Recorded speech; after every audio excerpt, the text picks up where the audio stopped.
lo que vamos a empezar a aprender, y hoy voy a echar un fundamento.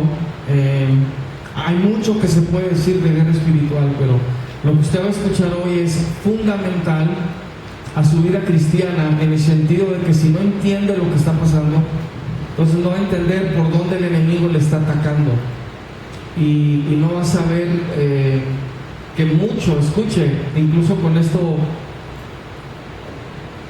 puedo decir esto y ya no dar la clase. Entender que mucho de la opresión que usted experimenta es mental. Mucha de la opresión que usted experimenta es mental. Es mental. Y vamos a estar viendo de esto hoy cómo el enemigo obra en esa área. Amén. Cuando hablamos de guerra espiritual y la necesidad de ponerse la armadura de Dios, todo tiene que ver con la guerra de la mente.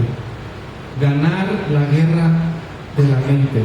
Si hay una guerra que usted tiene que ganar más que cualquier otra, es la guerra de la mente. Y usted lo sabe, ¿verdad? Es algo tremendo, porque a donde vaya usted, su mente va con usted. Es como que no puedes separarte de tu mente. Entonces, si está bajo presión, no importa dónde usted vaya. Hay gente que dice: ya me voy de esta iglesia porque siento mucha opresión en esta iglesia. Y luego se van a otra iglesia y luego duran ahí un tiempo y luego dicen: no, ya me voy también de aquí porque aquí también hay opresión. Y luego se van a otra iglesia y es lo mismo. Válgame, porque hay tanta opresión en todas las iglesias. No, es que a donde tú vayas, tu mente va contigo.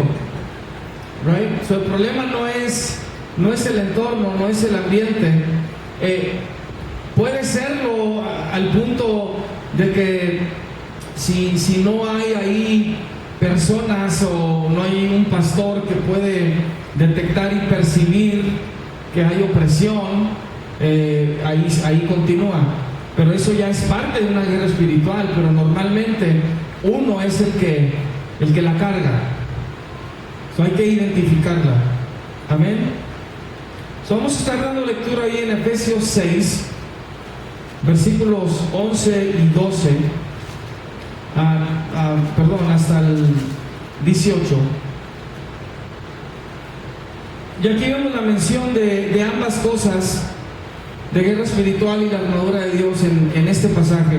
Es uno de los más centrales, es uno de los más citados y más usados en relación a guerra espiritual y en relación a la armadura de Dios. Efesios 6, 11 en adelante dice: vestidos de toda la armadura de Dios. Toda. ¿Cómo se sentiría usted si sale de su casa nada más con un zapato puesto? Aparte de que caminaría como pato, ¿verdad? Te sentirías muy raro. Entonces es una pieza que tú no puedes hacer a un lado y decir: ¿sabes qué? Son dos zapatos, voy a poner uno, con uno voy a estar bien. No. Y hablando de la armadura de Dios, dice la palabra de Dios es específico: vestidos de toda. Solo puedes ponerte, cargar con el escudo de la fe y no ponerte el casco. No puedes usar el cinto y se te olvida la espada. Toda la armadura. ¿eh? Dice: para que podáis estar firmes. Diga firmes. Esta palabra firme también interprétela o entiéndala como resistencia, para que pueda resistir. O sea, estar firme significa: no voy a ser movido. No importa lo que esté viniendo en contra, no importa lo que no estés sintiendo, no importa lo que estés sintiendo. Escuche, y esto es importante entender esto, porque muchas veces en guerra espiritual no vas a saber por qué sientes lo que sientes. Y aunque no lo entiendas en ese momento, tú de todos modos entiendes una cosa: que el enemigo está asaltándote, que el enemigo está atacándote, pero que tú de todos modos debes estar firme. No entiendo por qué qué me siento de esta forma, no estoy entendiendo por qué tengo estos pensamientos, pero voy a resistir, voy a ponerme firme. Eso es lo que está diciendo. Y dice, contra las acechanzas del diablo, porque no tenemos lucha contra carne y sangre. El ser humano no es tu enemigo, sino contra principados, contra potestades, contra los gobernadores de las tinieblas de este siglo, contra huestes espirituales de maldad en las regiones celestes. Por tanto, tomad la armadura de Dios para que podáis resistir en el día malo, y habiendo acabado todo, estar firmes. Estad pues firmes, ceñidos o vestidos vuestros lomos con la verdad, y vestidos con la coraza de justicia. Un escudo también, una parte que va aquí enfrente, que te protege, y calzados los pies con el apresto del evangelio de la paz. Sobre todo, dice, tomad el escudo de la fe, con que podáis apagar todos los dardos de fuego del maligno, y tomad el yelmo o el casco de la salvación, y la espada del Espíritu, que es la palabra de Dios, orando en todo tiempo con toda oración y súplica en el Espíritu, y velando en ello con toda perseverancia y súplica por todos los santos.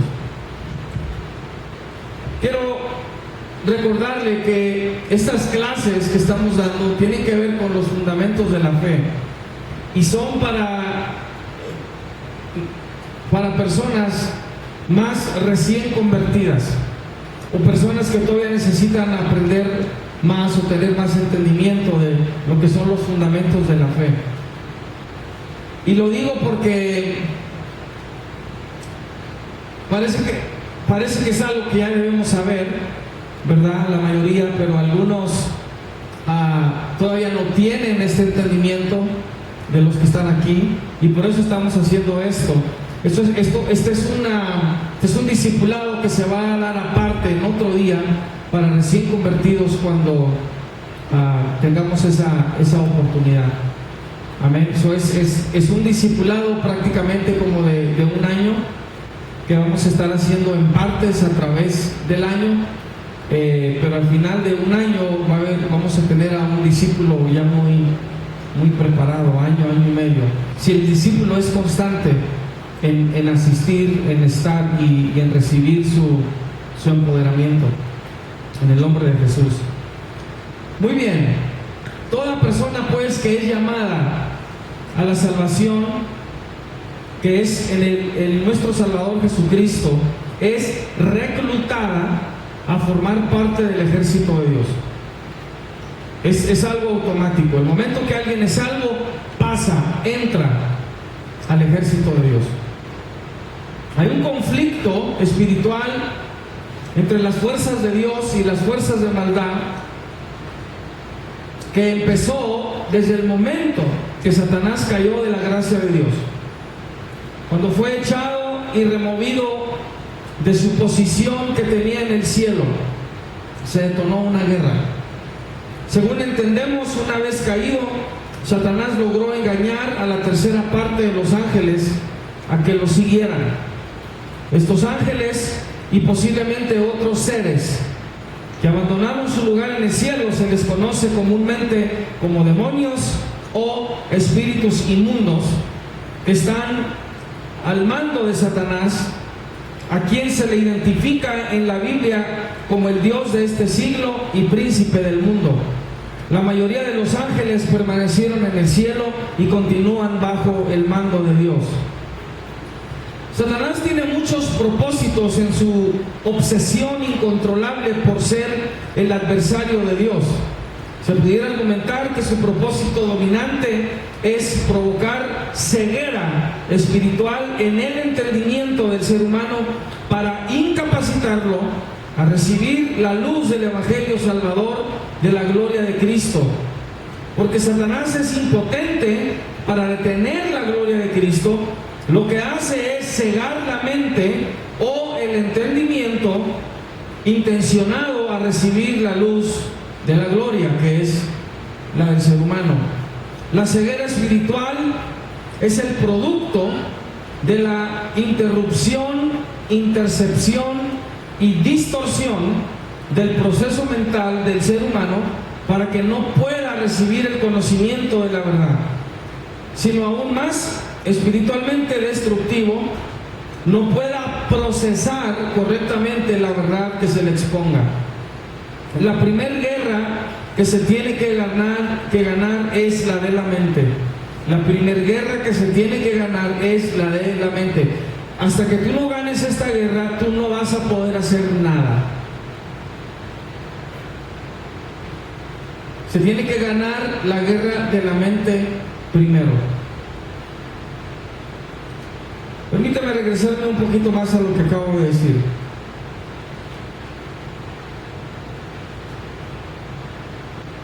¿Cómo se puede definir ceguera espiritual? ¿Cómo es que Satanás ciega el entendimiento? Lo que él viene y hace es que interrumpe, intercepta y distorsiona el proceso mental del ser humano. Porque es que un católico no puede recibir que María no es nadie, que no se le debe adorar. ¿Por qué no puede recibir que la Virgen de Guadalupe no existe? Que todo es una mentira, todo es un engaño. Porque un testigo de Jehová no puede recibir que el Espíritu Santo no es una fuerza activa, sino es una persona de la Trinidad de Dios que habla, guía, dirige y vive dentro de los que reciben a Jesucristo como Salvador. ¿Por qué no lo pueden recibir? ¿Por qué no lo pueden entender? Y aunque tú se los presentes, aunque tú les muestres bíblicamente y por las Sagradas Escrituras que así es, escuche, mentalmente no lo pueden procesar, no pueden conectar, no pueden hacer las conexiones de la palabra de Dios que les abre el entendimiento a que así es. Lo que sucede es que hay un tipo de bloqueo, de embotamiento espiritual, y no pueden procesar la información que están recibiendo. Simplemente no pueden hacer las conexiones. Entonces lo que el enemigo hace es que cuando él interrumpe, él estorba, él distorsiona ese proceso mental.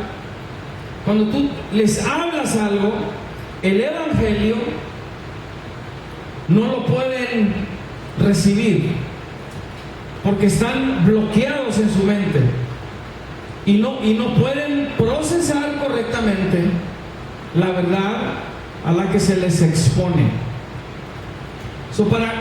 Cuando tú dices algo, el enemigo tiene ya un pensamiento en la mente de esa persona que bloquea el que tú le estás dando. ¿Estamos entendiendo? Estos pensamientos, estas interrupciones, distorsiones, interrupciones que el enemigo hace, son pensamientos implantados en la mente de esa persona que van a resistir y levantarse contra el conocimiento de Dios. Y la razón que se van a molestar contigo, o la razón que se van a enojar contigo, es porque tú en ese momento estás siendo voz de Dios. Y cuando tú eres voz de Dios, el enemigo se encarga de levantar, de activar los pensamientos en esa persona para que resistan a los que tú les estás hablando. O sea, es un constante bloqueo. El Señor tiene que venir y quitar esa ceguera espiritual, quitar ese velo. Tú sigues hablando, tú sigues presentando el Evangelio, hasta que el Señor tenga misericordia de esa persona y permita que penetre esa palabra. ¿Sí? Ahora, lo que acabo de explicar es lo mismo Es el mismo proceso, si me permite, en nuestras relaciones humanas. Cuando ya tenemos una cierta forma de pensar, cuando batallamos en relacionarnos con otra gente, estoy hablando en un nivel humano, hay pensamientos ya en nosotros que no nos permiten una cercanía, una intimidad o tener mejores relaciones humanas con los demás, amigos, familias, padre, madre, hijos, etc. Ya hay pensamientos ahí que están estorbando. Entonces, para que nuestra vida sea mejor, y véalo tanto del punto espiritual, obviamente número uno y sobre todo, pero también su calidad de vida como ser humano, la primera guerra que tiene que ganar es la de la mente. Es la primera. No importa dónde esté, dónde ande, con quién hable, con quién no hable. La primera guerra que se tiene que ganar es la de la mente. Satanás sabe, pues, que para provocar incredulidad en el hombre, primero tiene que crear un estado de confusión en él o en ella. Un estado de confusión. De ahí nace, de ahí sale duda, escepticismo.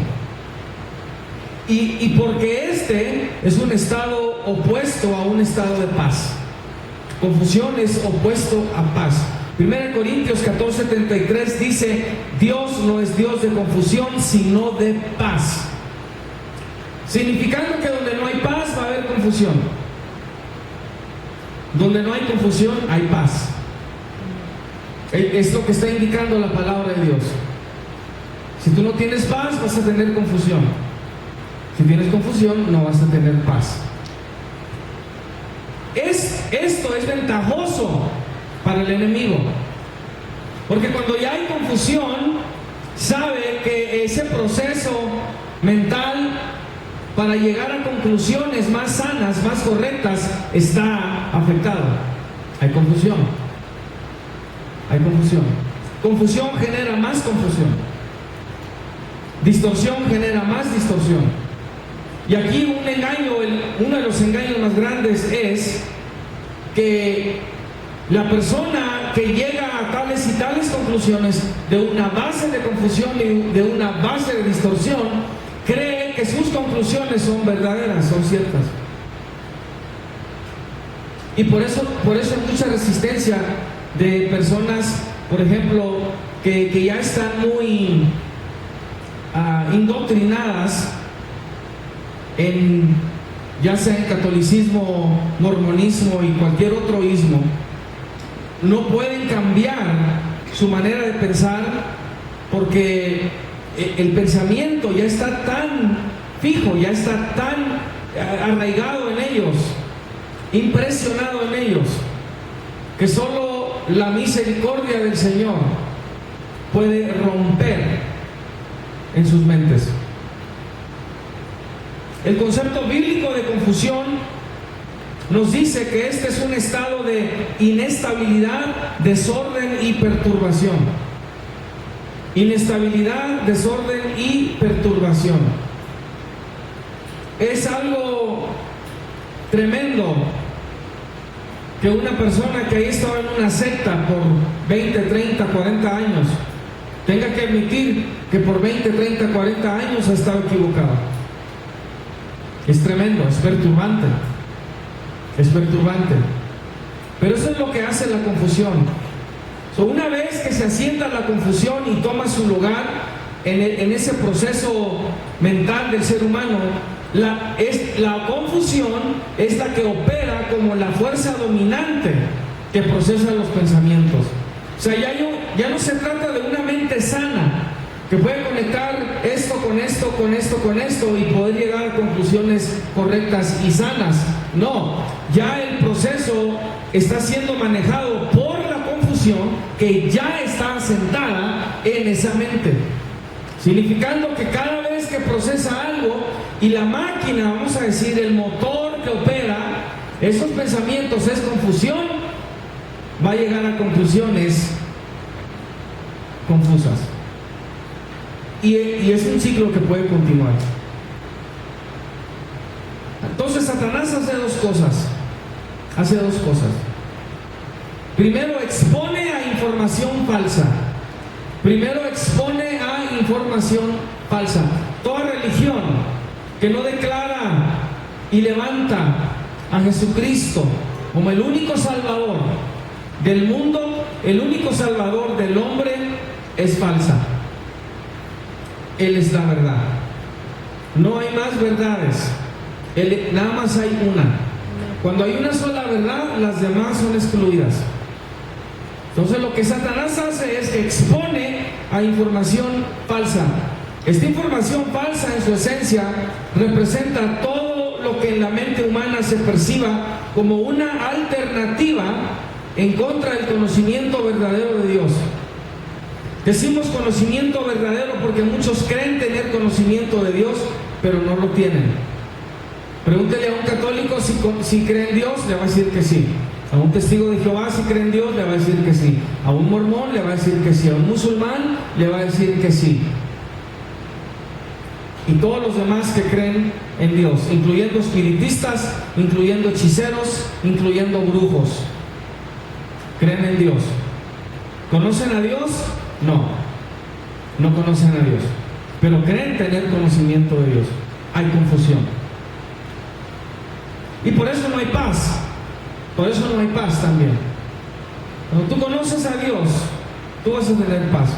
Segundo, esto es lo que hace, y ya lo expliqué, pero lo voy a repetir. Logra torcer e incapacitar, porque establece este primer fundamento de información falsa.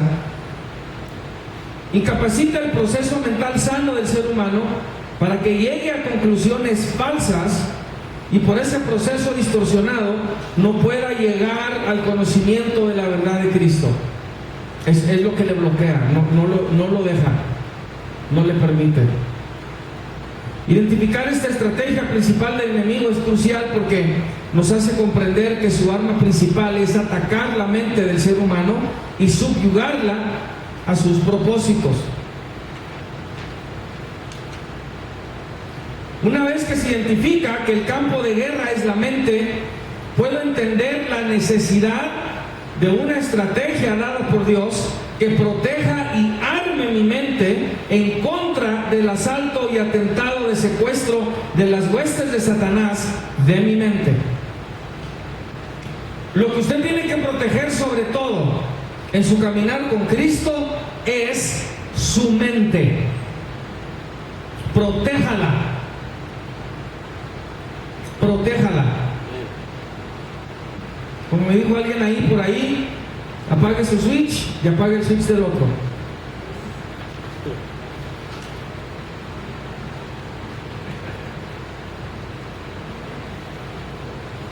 Al reconocer la realidad del enemigo que tenemos que enfrentar y al comprender cuál es su arma principal, podemos entender por qué la necesidad de una armadura espiritual. Nuestro enemigo, escuche, es un ser personal, no es una fuerza, es una persona, es un ser personal que también procesa, que también siente. Pero este se llama Satanás. Así es identificado por primera vez en las escrituras del Antiguo Testamento, en Primera de Crónicas 21:1, cuando incitó a David a pecar. Su naturaleza es ser oponente, opositor, o, que así lo define el hebreo, adversario que ataca. Adversario que ataca. Eso es lo que hace. Tanto el lenguaje hebreo como el griego usa el término Satán para describirlo. Del hebreo su nombre significa opositor y archienemigo de lo bueno. Del griego significa adversario. Satanás tiene otros títulos que nos revelan quién es, cómo opera y cuáles son otras de las caras o máscaras que usa en esta guerra espiritual. La Biblia lo describe a Satanás de las siguientes maneras. La lista que vamos a ver no es toda, pero estos son algunos de los títulos principales del enemigo. Se identifica como el acusador de los hermanos, el acusador de los hermanos. En Zacarías 3:1 lo encontramos al lado derecho de un sumo sacerdote que se llamaba Josué para acusarlo delante de Dios. En Apocalipsis 12:10 se le describe como el acusador de nuestros hermanos. Acusar y culpar es un ataque continuo de Satanás.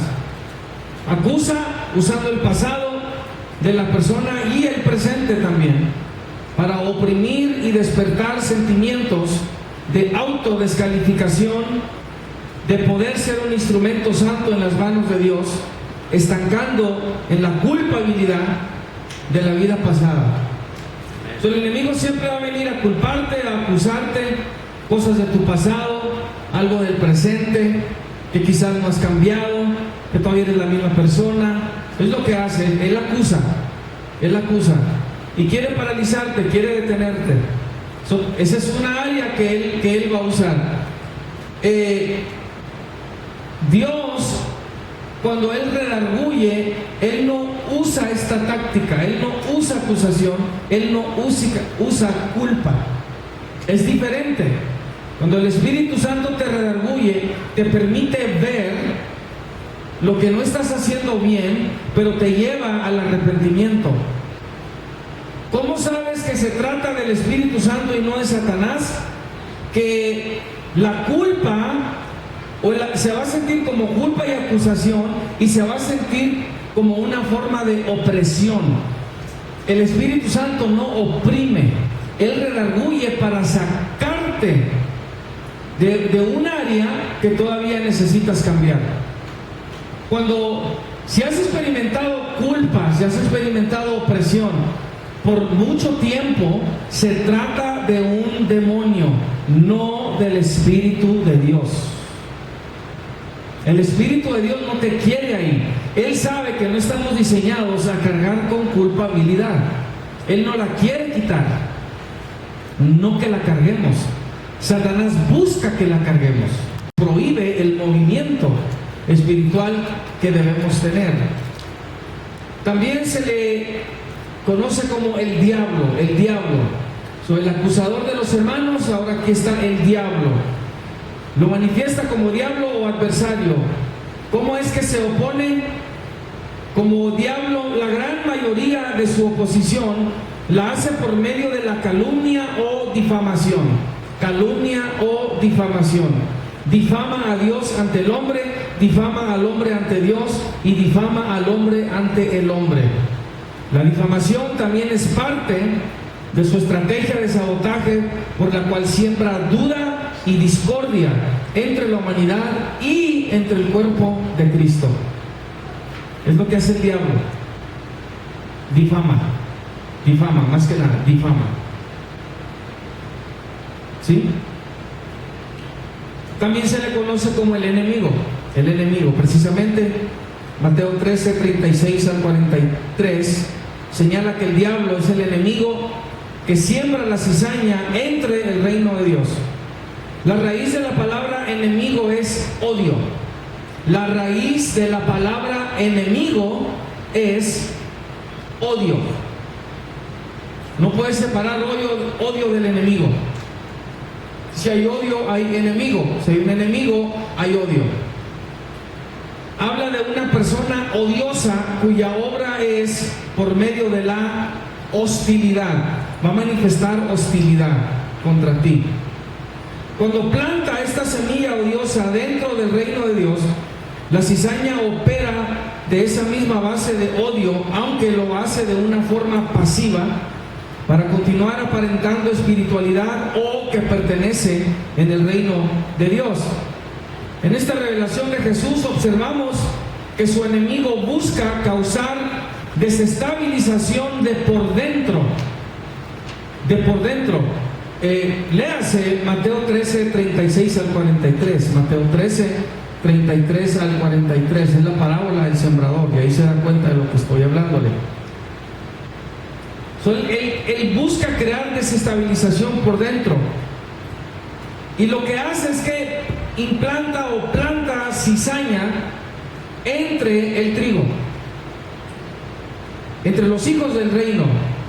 Las cizañas son hijos de él. Pero los planta de una forma que ellos se parezcan al trigo.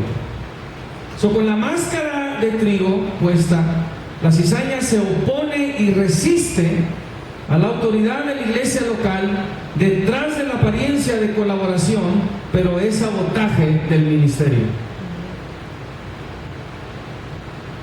¿Sí? También se le identifica como el maligno, el maligno. En 1 Juan 5:19, el maligno. Lo identifica como aquel que es dañino, malo. Escucha, ¿qué nos dice esto? Que Satanás es la forma más mala, degenerada, enferma, perversa y malvada que existe entre toda la creación de Dios, y el mundo entero está bajo su maldad.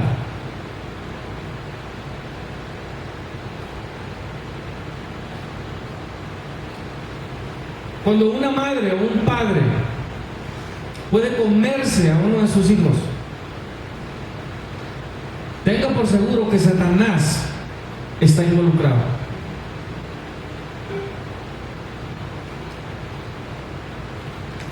Cuando puede el ser humano cometer los abusos que comete, tenga por seguro que Satanás está involucrado.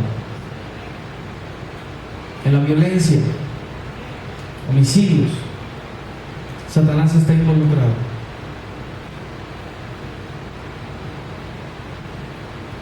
Y lo tremendo es que viene algo peor que lo que hizo Hitler.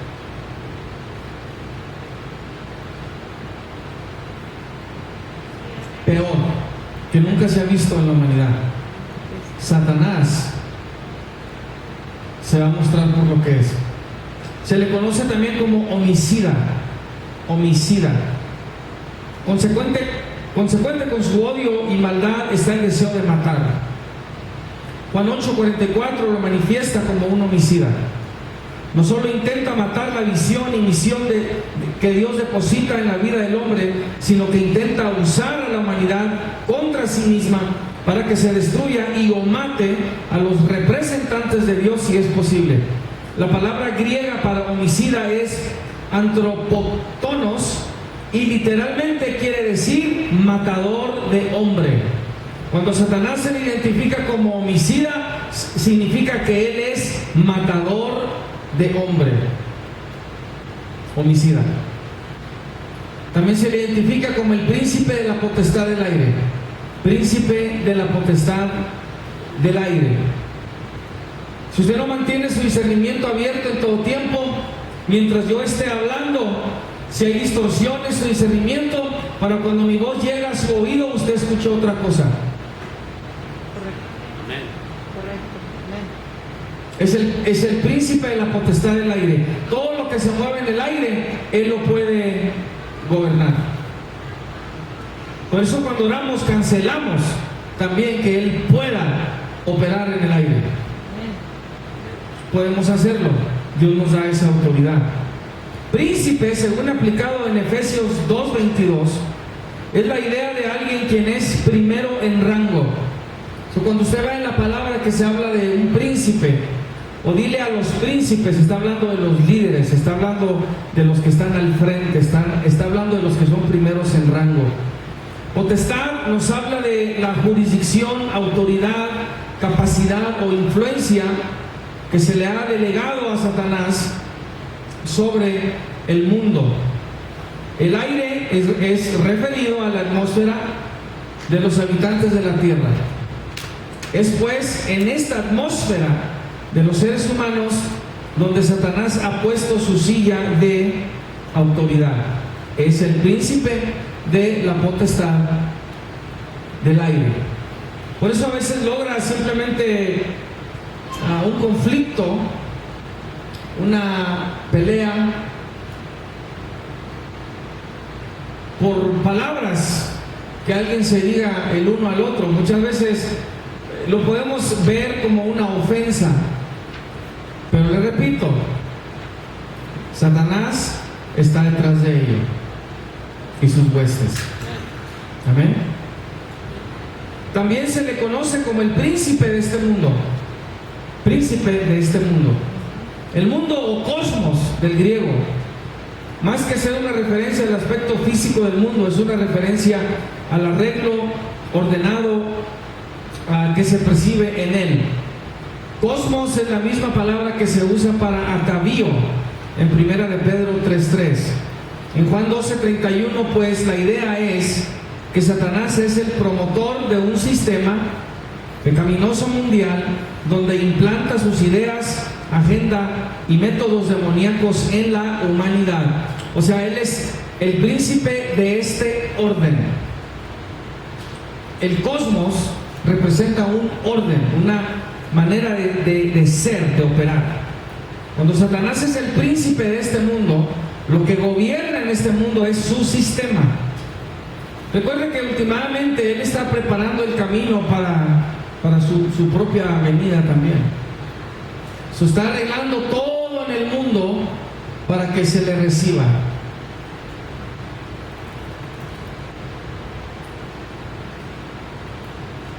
Santiago 4:4 nos dice: a nosotros, oh almas adúlteras, ¿no sabéis que la amistad del mundo es enemistad contra Dios?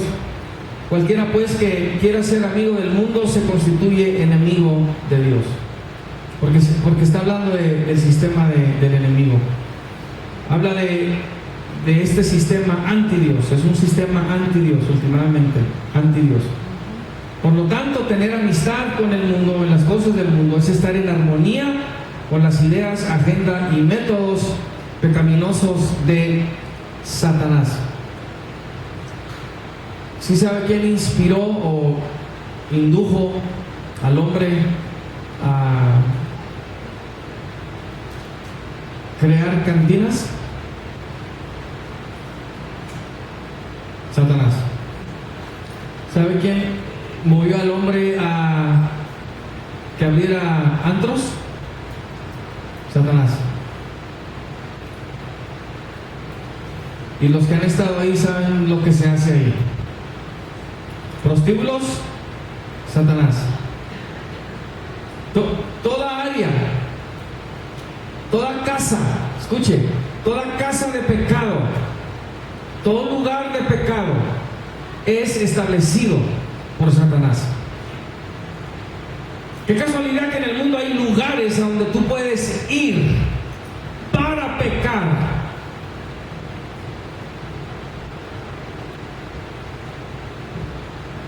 Y lo pone tan tentador, es tan fácil también, tan fácil también poder hacerlo. Hay eventos en este mundo, eventos. Estoy hablando como si fueras a una conferencia o como si fueras a un concierto. Hay eventos en este mundo que están completamente diseñados para que el hombre pueda pecar. Así. No se trata de diversión, no se trata de algo que edifica. Se trata de que el hombre le pueda dar rienda suelta a su carne y pecar. Hay lugares establecidos en todo este mundo, algunos públicos, algunos secretos y algunos muy, pero muy secretos, diseñados para pecar. Los que se mueven en las tinieblas. Es sistema del enemigo. También se le dice Dios de este siglo, Dios de este siglo. No es que Satanás sea un Dios en el sentido literal de la palabra, sino que es una referencia que se le hace como cabeza de una generación pecaminosa. Por eso la palabra siglo.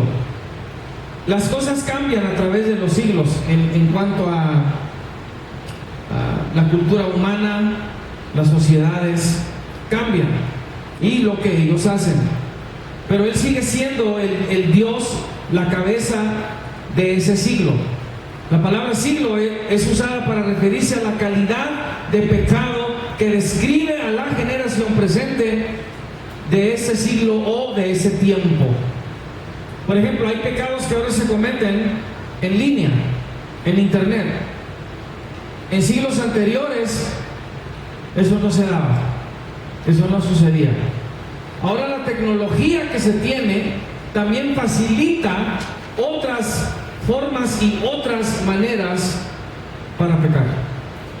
Él sigue siendo el Dios de este siglo, de esa forma de pecar. ¿Estamos entendiendo? Entonces, pasan los años, pero Satanás sigue siendo el Dios de ese aspecto humano que todavía obedece bajo engaño las ideas, la agenda y los métodos pecaminosos de Satanás para esta generación presente. Eso es una referencia a la influencia que Satanás ejerce sobre la humanidad a través de los siglos. Y va a suceder hasta que Él sea echado al lago de fuego. Va a haber una pausa que va a tener de 1000 años. Pero hasta que eso no suceda, Él va a seguir influyendo en la vida del ser humano a través de los siglos. Es el Dios de este siglo. También se le identifica como el tentador. El tentador. El propósito incesante de Satanás es incitar al hombre a pecar en contra de Dios. Santiago implica fuertemente que Satanás es un seductor. En Santiago 1:4. Por lo tanto, la tentación tiene como instrumento a la seducción. La tentación tiene como instrumento a la seducción. Es precisamente lo que intentó hacer con Jesús al ofrecerle posición y poder en el mundo. El lenguaje griego explica que se usa de halagos y adulación para seducir. También se le identifica como serpiente. Así lo vemos en Génesis 3:1 y en Apocalipsis 12:9. La serpiente representa astucia, veneno, engaño y tendencias homicidas. Es también la idea de alguien que seduce. La seducción es el modus operandi de Satanás para engañar, y la serpiente es la imagen que representa esta astucia, veneno, engaño. También se le conoce como Belcebú, príncipe de los demonios. Belcebú, príncipe de los demonios. Belcebú literalmente significa señor de las moscas o señor del estiércol.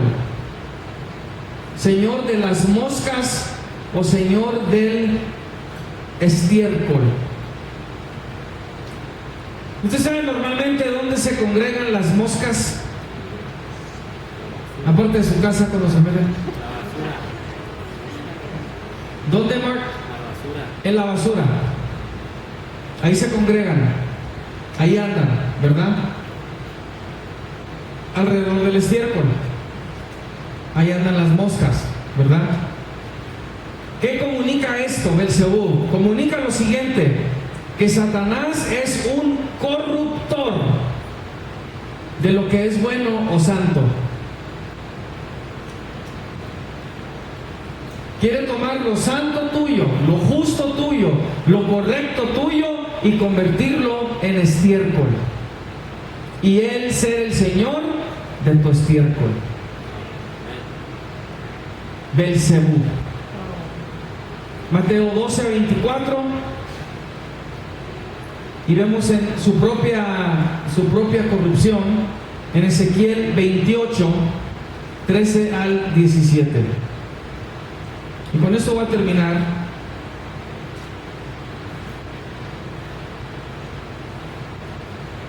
Con esta clase. Esta yo creo la vamos a hacer como en tres fases, 3 lecciones. También se le conoce como el engañador. En 2 de Juan 1:7.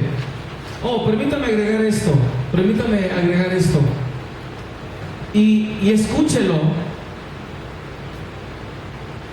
porque es una parte de la seducción que mucha gente no entiende.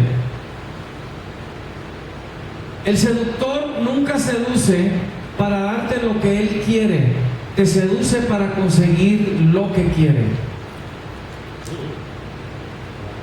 La persona que está siendo seducida cree que va a recibir algo. Y es una mentira. Quien seduce, seduce porque quiere algo de la persona, no quiere darle algo a la persona. ¿Está entendiendo? Es lo que hace Satanás. Cuando él seduce, por eso le está ofreciendo todas estas cosas a Jesucristo. Lo que Satanás quería era que el Señor abandonara su misión, convertir en estiércol lo que él venía a hacer, para que no fuera a la cruz, se descalificara por completo, fallara. Pero ¿qué hizo? ¿Cómo lo quiso seducir, tentar? Ofreciéndole: mira, vas a recibir todo esto, te daré si postrado me adorares. Cuando alguien trata de seducirte en ese sentido, no está buscando darte algo, está buscando sacar algo de ti, conseguir algo de ti. Tú no le importas al seductor. Amén. Eso es un engañador. Pedro nos da la imagen de un león rugiente que busca a quien devorar. Queda implicado como un usurpador. En 2 de Tesalonicenses 2:4 es un usurpador también. Trata de tomar un lugar que no le corresponde. Esto se ve en la profecía de 2 de Tesalonicenses 2:4, cuando él se va a sentar en el templo de Dios como Dios, haciéndose pasar por Dios. Pablo agrega que Satanás también puede disfrazarse como ángel de luz. ¿Sí sabe cuánto brujo, hechicero, santero que dice practicar magia blanca es otro instrumento más de Satanás? Porque cree que tiene contacto con ángeles, por ejemplo, y son demonios. También los demonios se les conoce como espíritus familiares. Están familiarizados con toda una familia y todos los pecados que se dieron en esa familia. Por eso hay pecados que se repiten en las familias, son generacionales, porque los espíritus familiares asignados a esas familias inducen a esa familia a que siga cometiendo la misma clase de pecado. Familiares. Juan lo describe en el Apocalipsis como el gran dragón y serpiente. Apocalipsis 12:9. Todas estas descripciones de Satanás nos revelan quién es y cuáles son las estrategias derivadas de todas estas múltiples personalidades. Por eso usted tiene que cuidarse de no ser manejado por una personalidad. Usted tiene que venir al Señor y llevar todo pensamiento cautivo. Todo. Le vuelvo a repetir, la primer guerra que usted va a tener que ganar en cuanto a su caminar con Cristo, su fe, su vida espiritual, la primera guerra que va a tener que ganar va a ser la de su mente. La de su mente. Juan 8:44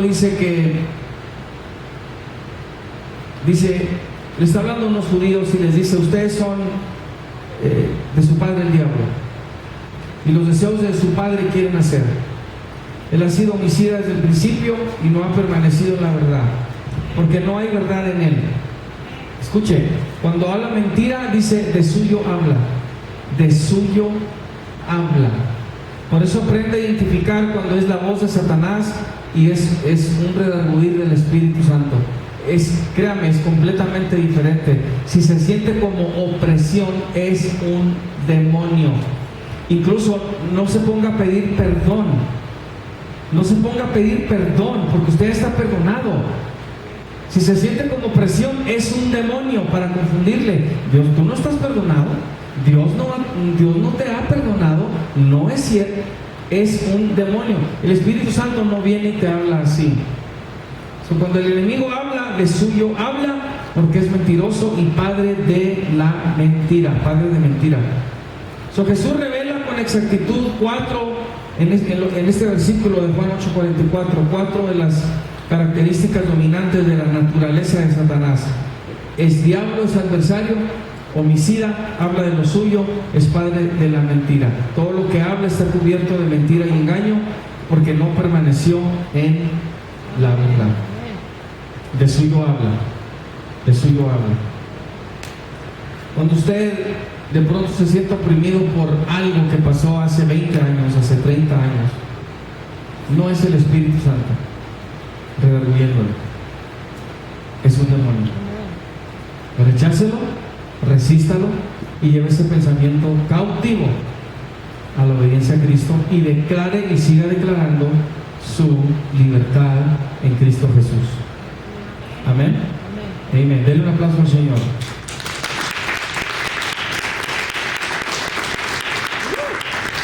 En la siguiente clase vamos a ver poco de lo que es la jerarquía espiritual.